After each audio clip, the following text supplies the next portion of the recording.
I am here representing Playmas.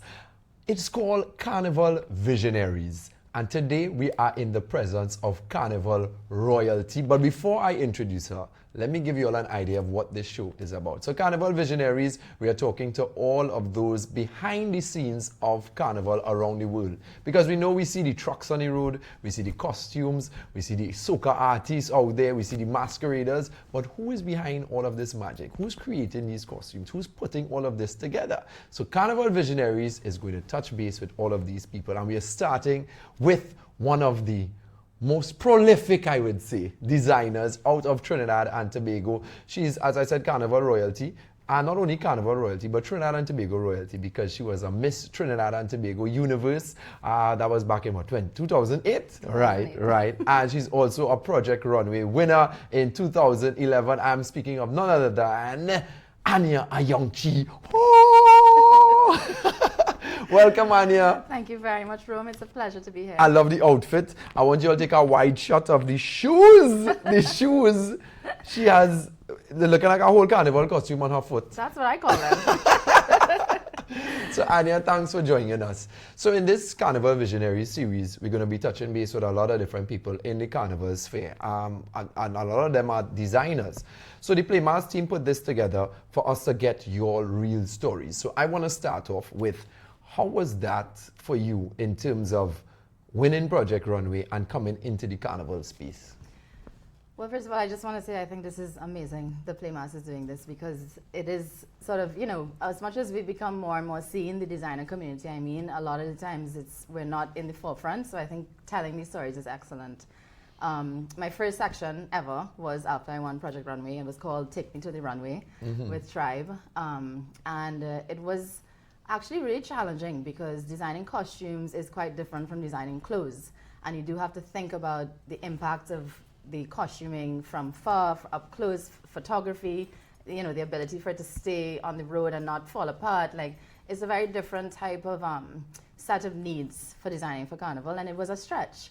But I also did try my best to bring my fashion sense into designing the mask, and it was one of the first years that a monokini was made, which of course now sounds ridiculous because there's so many. And I also integrated a lot of fabric because that's, I love print and I love flowing fabric, and so that also was unusual. So it was a real opportunity for me to be a fashion designer in mass, which I think was its own unique. So you said it's different in terms of designing clothes versus designing a costume. Yeah. Would you say it's more difficult to design a costume versus clothes, or to each their own? I think it depends on your sort of innate skill. I think being in mass and designing for 7 years, I started to see how there were designers who just could do that in their sleep, in the same way that I could design clothes more naturally, So I think, I don't know if it's necessarily easier or harder, it depends on the designer, but I can say that for me, I wouldn't say it was difficult, but it was a stretch. It was a good stretch. It was a design challenge, because it's much more embellished. Like, you don't embellish clothes the same way you embellish costumes. Like I said, it has to wear differently. Like, you're sweating, you're jumping up and down. That's not something you think about with clothes. I also see with costumes, it looks as though it's like a lot of glue because of putting the gems on the costumes itself. Yeah. So I don't know if that was a skill that you had to develop in terms of using this glue gun to get all of these things there. 100%. Even just thinking about, like, when you buy fabric, it's already, there's a sort of scale with a pattern that's already there. When you're designing a costume from scratch, you have to think about how do you build a pattern with gems, with trim, like it's almost like textile design, which is a whole different skill set all in itself, Right. So I found that really interesting. It's a lot more to it than you realize. So since then, you did Project Runway, you were Miss Universe Trinidad and Tobago, and then you went on to do Carnival costumes with Tribe, you were with Lost Tribe as well, and then I saw you were doing something called Carnival. Yes. So tell us a bit about that. Well, Carnival was my carnival brand, which encompassed, I had an all-inclusive fete for 5 years called Carnival. I had an e-commerce platform I created in 2014, which was the first of its kind, really, where we were selling carnival-related items. Monday Wear wasn't even called Monday Wear yet. Keisha Alves was the first one doing that type of product, and she and I came together, and I created the website, she created the actual product, So I did a lot of collaborative work throughout my entire carnival experience. at some point where I was getting a lot, I mean, I was very lucky or blessed, you know, to have a lot of opportunity. And I couldn't do all of it myself. So I started bringing on younger emerging designers into Carnival, and Carnival almost became a carnival designer agency. So we would outsource for the islands, you know, Barbados, Notting Hill, Caribana, Miami. I would find the designers and then we would do it under the Carnival brand. Right. And because I had a sizable brand, because of running Project Runway, like it was a great marriage, you know, like I just kind of became the marketing platform, and then I created all these opportunities for other designers to participate. And then from Carnival, I know that recently you launched Spool. Yes. And I was fortunate enough to go through the facility, and I think it's amazing. So tell the people about what is Spool. Yes. Well, so this is my evolution, right? I no longer design for the bands because I did start to feel a little bit creatively stifled by the process, you know, and I wanted to still be in mass, but in a way that really kind of was even more behind the scenes, and create something where we have a training program for at-risk women, where we're teaching them both fashion and carnival production, because there's a dearth of manufacturing in both industries here in the Caribbean, particularly in Trinidad, where we have such a massive industry around carnival in particular, and in fashion, and not a lot of manufacturing to serve that need, you know. So I kind of matched a need, in my opinion, for developing sustainable livelihood for at-risk women with this need for manufacturing for the fashion and carnival industry. And so that's what Spool is. We're basically doing training and production. And so for the people around the world, when they see these costumes, they always ask, like, where do they come from? Right. So we want to get a bit of insight, because we dive in deep in terms of the series as to where do a lot of the costumes come from, because you mentioned Spool. Right. And that we don't have that manufacturing, well, not capability, but we don't have it here on a wide scale in terms of manufacturing of carnival costumes. So is it that we order the costumes? Well, I know each band is different, but generally, is it that costume designers order the costumes wholesale from China or from Africa, or is it that we make it here? How is it done? Right. Well, as you know, most people who participate in mass, particularly in the bigger islands, now know that carnival's become just a huge commercial exercise, right? It used to be much more artisanal and homegrown, and so it has shifted away from everything being made here, from, you know, the bodies of the costume all the way to the big feathers and the big backpacks, to at least a sizable amount of the costume being made in China. Right. So yeah, I mean, it doesn't make any sense, right? Like, but economies of scale are producing in you know, a country that is expert at manufacturing. It makes sense that this is why, to build the commercial version of carnival that we now all experience, a lot of it is not made here. And some of it, of course, still remains here. A lot of the wire bending is still here. The feathering of the backpacks is still here. All of that is still here. But what we are trying to do with Spool, and we're not the only one making this effort, I think there's a kind of general groundswell to bring a lot of that back home. Right. For multiple reasons. Obviously, job creation, you know, to keep the economy alive, but also to keep the legacy of the skill and the legacy of what we really own as our unique value proposition here, you know. If you lose that, then they don't pass those skills on generation to generation in the way that I think is a very important thing to maintain. So, right. Yeah. So is it, in terms of the process, is it that the designers, you'll create the designs and then you get the materials from, or you send your design just like it is a sketch, and then you send it to China, they manufacture it and send it back? Well, the prototype is always made here. And a lot of the career carnival designers will source their materials outside of Trinidad, oftentimes New York, right? And then, so you fly to New York, you get all your materials, you come back here, you make your prototype, you go through the design screening process with whomever you're designing for. Because a lot of the decision making of what designs go to market is actually the band's decision, not the designer's decision. So I think that's also something that's unseen. So for instance, people complain a lot, how come there are not more plus size options for carnival, particularly for female masqueraders, and then they tend to sort of defer to, well, why don't the designers do it? But oftentimes it's not really up to the designer, you know. Right. We don't own the band. So a lot of times what goes to market has this barrier of the actual band owners and the people making those decisions. So essentially present your prototype to the band, and the band then handles production normally. In some cases, the designer does too. But usually, from the time the design is approved, then it's sort of in the hands of the company itself, and then that's where all the outsourcing and sort of production part of it Oh, starts. Yeah. okay. So it's more in the hands of the band.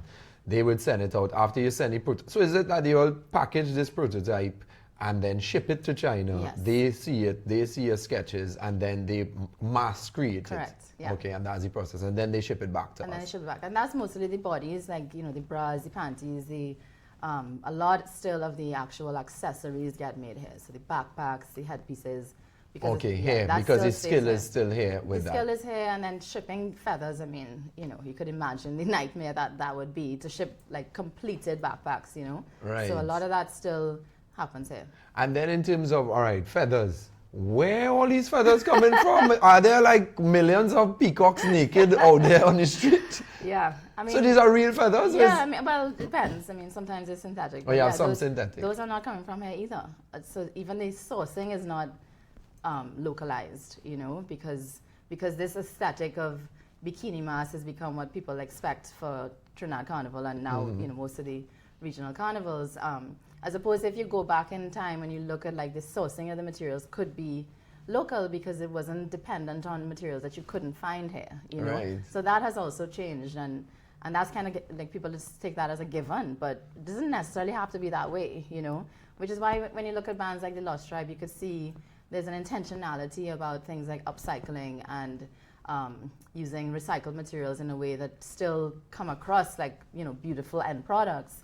But the more we could source here, the better it is for many different reasons. So I put it there on the hot seat Yeah. because you mentioned bikini-Mas, and I know that was a conversation in the carnival space with some of the older heads saying that the younger people now don't know what real mass is. And back in their time, they had a lot more clothes, and now it's a set of just bikini beads and feathers. So what is your take in terms of the new version of mass in terms of bikini beads, feathers versus the more creative, well, I can't say more creative, I could say the older creatives Right. in terms As they of call it, what traditional, yes. What mass used to be. I mean, listen, I think there's room for all of it. You know, at the end of the day, the all-inclusive package of mass that generally, if not always, ends up being a bikini-Mas type of product is really more about the experience. You know, the way that, again, the commercialization of Carnival has turned into an experiential product. Where the costume is only part of it. You know, you have to remember that all-inclusive mass is also a relatively new offering, right? What, 10, 15 years max? Right. So prior to Poison and, you know, when Tribe and Island people started to go that route, you would go and buy your food on the road, and you buy a drink in a bar, and you go to the bathroom wherever, and like that's how it was, right? Right. Now the costume being bikini-Mas is really a function of people are buying the whole experience. They're buying the fact that they don't have to think about anything. They show up, they put on the costume, everything is sorted, you know? So I think there's room for that. You can't ask people to not want that if that's what they want. And I do think, like, again, the Lost Tribe, I think there's obviously also a desire for not just simply more fabric, but maybe just more conceptual, you know, investment in like what these costumes are about. Is there a story? Is there meaning? Is there, you know, when you think about Minchell, of course, and the era of mass that we wouldn't even call traditional, it's like it's that era of mass that our parents played, you know. There was a lot of story. There was a lot of conceptual thought that went into what were they representing, what was the mass about, you know. Now I think the commercial package is less about that and more about the party. And I think there's room for both. I don't think there should really be this conversation of we have to go back to this or only do that, or, you know what I mean? Like. So a part of that conversation that I would have had in the carnival space was that a lot of people said because the mass has become a lot of bikini beads, feathers versus what they would have seen in the past, that we have lost a lot of the spectators in terms of carnival. Well, yes. Because me, I'm a masquerader and I love crossing the stage, but I realize over the years the spectators have dwindled. Because what are they coming to watch? I mean, Well, we perform into empty seats to just stand. So it is like we crossing the stage because the stage used to be this place of where we display to the crowd. Totally. And now we don't have a crowd. We perform to really cameras and to ourselves. Totally. And do you think that there is a way that we could incorporate both the creativity of the traditional mass with the bikini and beads to bring back the audience, the spectators? Well, let's also remember that there wasn't social media before, right? So watching something on a stage also had to do with the fact that that was the only way you got to see it, and then through the lens of television, etc. So there's also that. But I don't blame people, like what they come in to really see, like it's not exactly a real like substantial show. Whereas when you go back and look at what Minstrel used to do, I mean, you didn't know what was going to happen. It was a whole drama, you know. Yeah. Of course you're going to pay the ticket and sit down and wait, you know. And then the extreme amounts of like time and effort that will go into the kings and queens, like that's something to see. That's a real substantial performance. Now I just think it's a bit of a square peg in a round hole to try to get the pretty Mas to be more of an audience experience. Like I don't see. So how I that would feel happen. like we could try to mix the two, because what we see from when I talk to like a lot of the masqueraders from the past, and people have explained to me what Carnival is in terms of the bands, right? They told me that it's supposed to start, the band is supposed to start with a king or a queen that leads the band. Right. And then you go from that into and there's a story, right? Yeah. The sections were so really give us designed to give us a the story. give us the story. You know the story of. No, you All carry, right. you carry No, on. so I want to make sure I get in this Right, right. okay. So you could correct me anytime I Okay. go wrong, right? But they said it was like the kings and queens, and then you go into, a lot of the time they would have like a theatrical display. Yes. So they would have like dancers and Yeah. that sort of thing. And then you would have your front line, which is like the big backpacks. And then you would have your back line masqueraders. Right. But what we see now on the road is more like front line Mishmash. and back line. And everybody kind If of you're mix lucky, up. if And you then even get them in section. yeah, and a lot of the time they don't go in their section. So Yeah. it's just look like madness. Yeah. So I feel like if we could bring back, like have the kings and queens, and then have like a display with dancers and have some traditional elements, and then you have your front line and back line, and bring some order back into it. I'm just going to be totally blunt, right? Right, yeah. Well, be real, eh? This is reality at its best. Anya is not scripted. Don't worry, she has no idea what I have on this paper.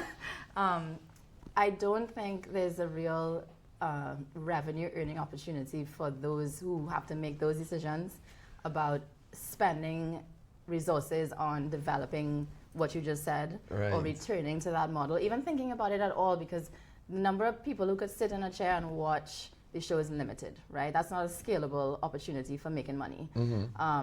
And therefore, there's no bottom line motivation is what I'm trying to say, right? The decision makers are business people. They're not creatives. And therefore, the motivation to expend anything on getting people to watch has to be worth their time. You know, Yeah. I don't see that is, if I was owning a band, I wouldn't see the ROI. You know what I mean? Yeah, it is. So I think there's that, and then I think we also may just have to surrender to the fact that our Mas, what makes it special and different from Rio, for instance, is that it's an immersive, participatory, experiential exercise, right? Like people don't come to spectate, whereas in Rio, there's a whole show. It's a real show, even though it's bikini and feathers. Yeah. There's choreography, there's competition. Like, we would have to go that route Right, for it to become right. that. You know what I mean? In which case, it wouldn't matter if it's bikini and beads. It would really just matter, like, what is the performance? So Right. to your point, yes. But I don't, right now, maybe I'm jaded, see the band owners who really make these types of decisions, seeing the value of investing in that as opposed to what they offer. Because at the end of the day, especially more and more foreigners participating in Mas, they're just interested in the party. Yeah. They're selling yeah. a party, they're selling a 2-day roaming party. Yeah. You know what I mean? That's the product. So, yeah. And maybe it should be something that the National Carnival Commission or the Ministry of Culture and Tourism take into consideration, Yeah. because it kind of falls under them, Yeah. in terms of how do we bring back the spectators Yeah. to the show, to make Carnival more of a show versus Totally. just Is it a tourism product? To right, your point, you know, right. 100%. And then maybe then it's not even about the bands doing that. Maybe to your point, that's more of a national effort. Yeah, you know? yeah. Yeah, I could see that, and I think it's needed. I mean, what does everybody who does, like, the whole country does not play Mas? Yeah, it was Obviously. actually a very small Very portion small of Trinidad and portion. Tobago that participates in Carnival on the whole. Exactly. So for those who want to spectate, I do think that there's a gap, there's a void, you know, that could Right. be filled for sure. All right, so Anya, for a designer who is now entering into this space, or for a designer that wants to expand, what advice would you have for them? Well, I mean, it's a cutthroat industry. I start with that.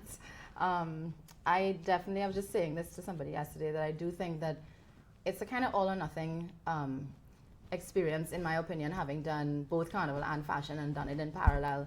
I think the best business move is to really take it on and go for as many carnivals as you can, because one section alone for one carnival can actually take up your whole year, which doesn't really make sense, but I don't have to go down the whole road of why, but it's a huge investment of your time. So from a business perspective, I benefited the most by making Carnival like an entire segment of my work and doing as many carnivals as possible to make it all financially make sense and also build your brand regionally and internationally from that perspective.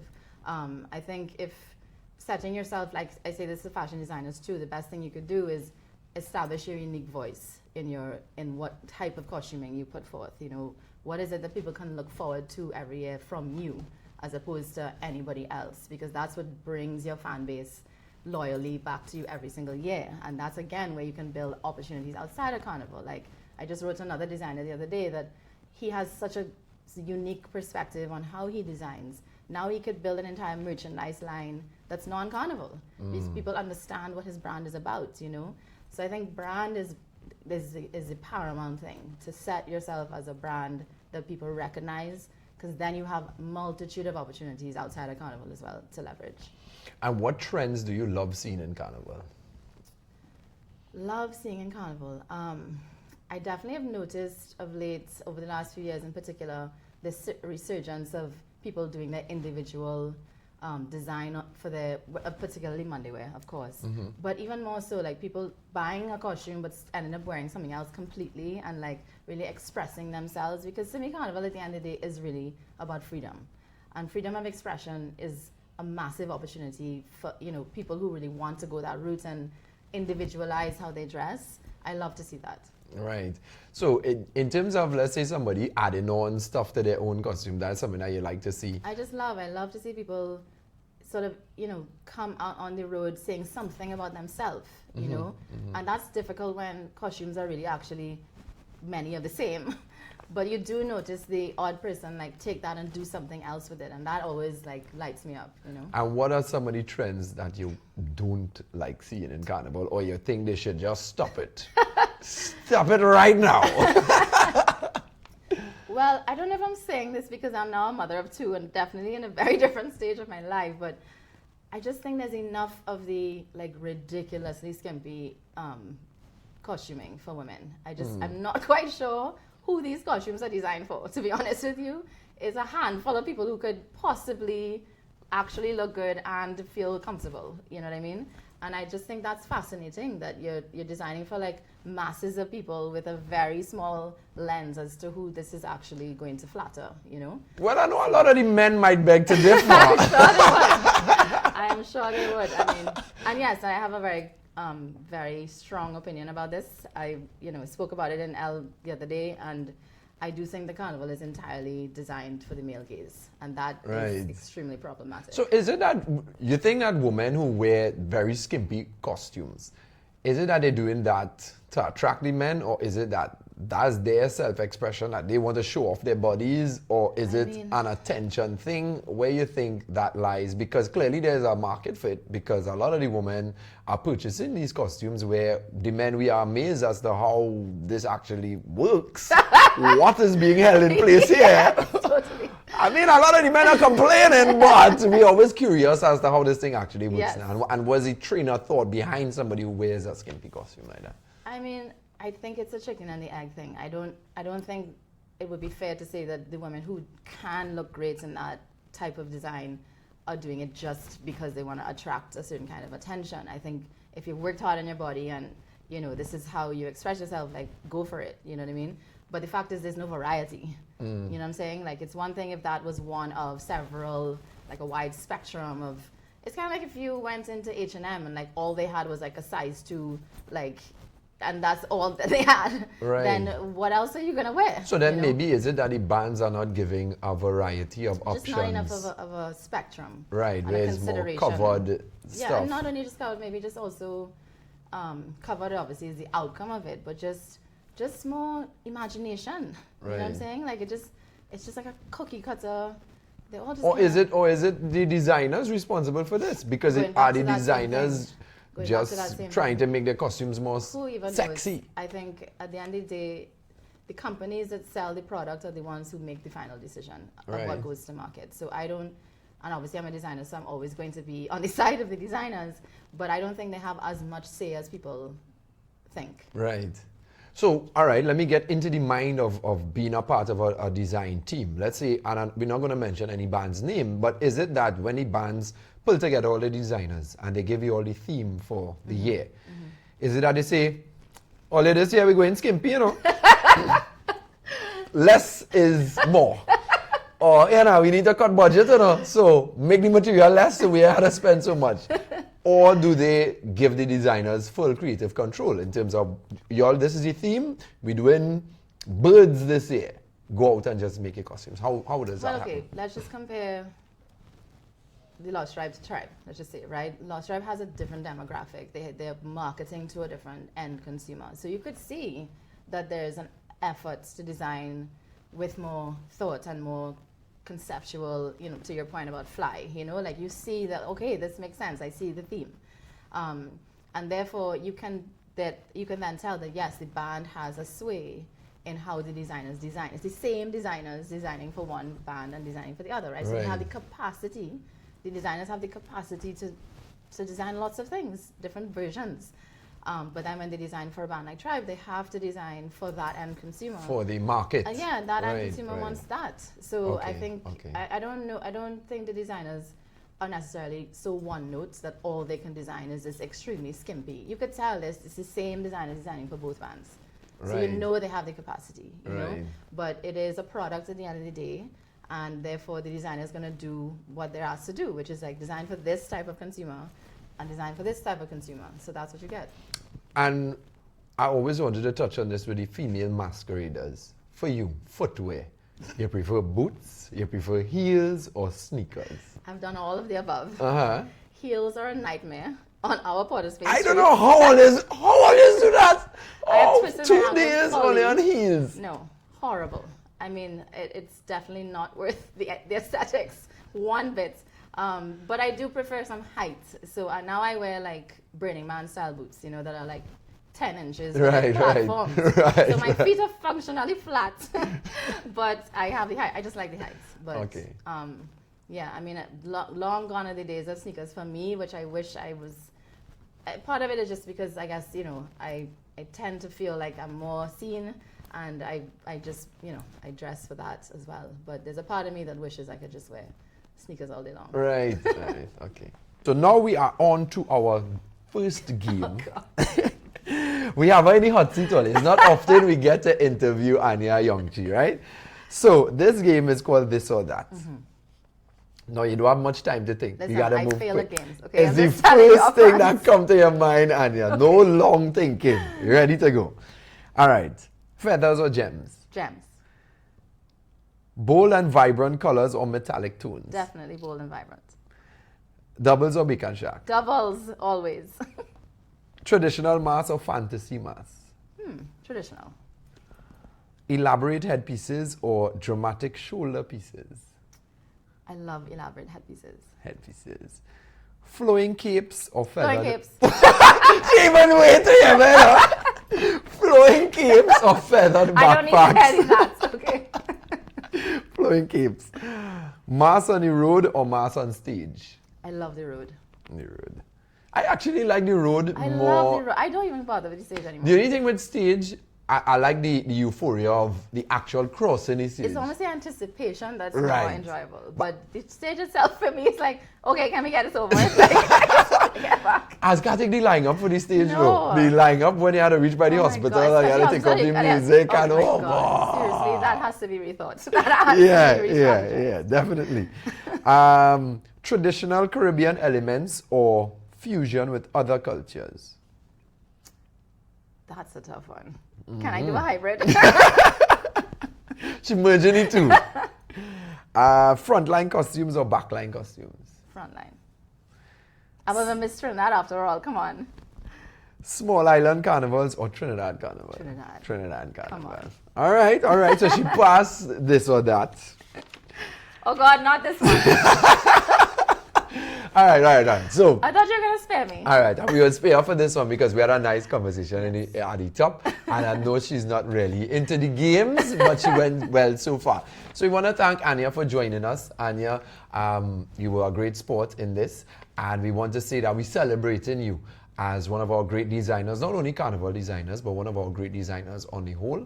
And we think that you have put Trinidad and Tobago on the map with Project Runway. And we know you have a lot of projects coming your way. I know you're working. Yes, we do. And we can tell them a bit about it because we have a project coming called Carnival Catwalk, which Anya is a big part of, and she's actually a judge. So give us an idea of what people could expect with the project. Well, I mean, the simplest thing to say is that it's Project Runway with a carnival infusion featuring designers who may or may not actually have a carnival background, but are interested and enthusiastic to compete against each other to win this show. It's a competition reality show.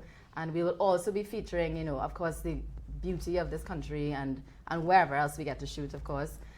Because we do see, again, that this is a tourism opportunity and we want to promote both the designers, the industry, and the actual, experience of coming here. Yeah, so I can tell you myself, I'm super excited to be a part of this project, and we're hoping that all of the designers who are on the show really show their talent and show what the Caribbean is made of. And some drama you all can look out for with that. And Playmas is going to be a part of that project as well too. So we can all look forward to that. So we want to thank Anya for joining us on this episode of Carnival Visionaries.